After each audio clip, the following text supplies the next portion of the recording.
રામ દેશના પશુપાલક મિત્રો, ઘણા વ્યક્તિઓ એવું કહેતા હોય છે કે ભાઈ લેમડો નોખવાથી પશુ ડીલ કાઢે, પણ એ ખોટી આપણી માન્યતા છે. એના લીધે ડીલ નહીં કાઢતું. ઘણા એવા વ્યક્તિઓ છે જે મેં મારી નજરે જોયા છે, જીવનમાં આજીવન કોઈ દાડો લેમડો નહીં નોખ્યો, છતાં એમને પશુને ડીલ કાઢતું હોય છે, ગાય હોય કે ભેંસ હોય, બરાબર છે.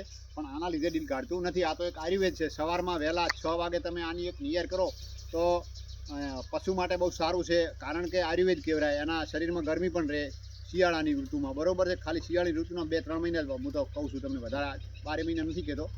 અને ડીલ કાઢવાનો જે પ્રોબ્લેમ છે એનું કારણ મેઇન આપણે જે ખેતીમાં પશુને ઘાસચારો નાખવાનો છે, પશુને આપણે જે અન્ન ખવડાવીએ છીએ એની અંદર જે ખાતર નાખો છે એ મોટો પ્રોબ્લેમ છે. એના લીધે આ પશુ ડીલ કાઢે છે.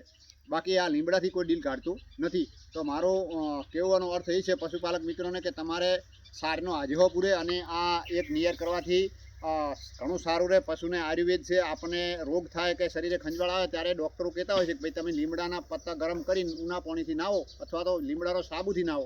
તો આ આયુર્વેદ નહીં બીજું શું છે, ડૉક્ટરો પણ કહેતા હોય છે. તો મારી પશુપાલક મિત્રોને વિનંતી કે આ 2-3 મહિના શિયાળામાં આનો ઉપયોગ કરો, એક નિયરનો, બરાબર છે. તો પશુને શરીર માટે ખૂબ સારું રહે અને આયુર્વેદિક દવા છે, શરીરમાં ખૂબ સારું રહેશે એના માટે. બસ એ જ કહેવા માગું છું, વધારે કોઈ કહેતો નથી. જય જવાન, જય કિસાન, જય હિન્દ, જય ભારત.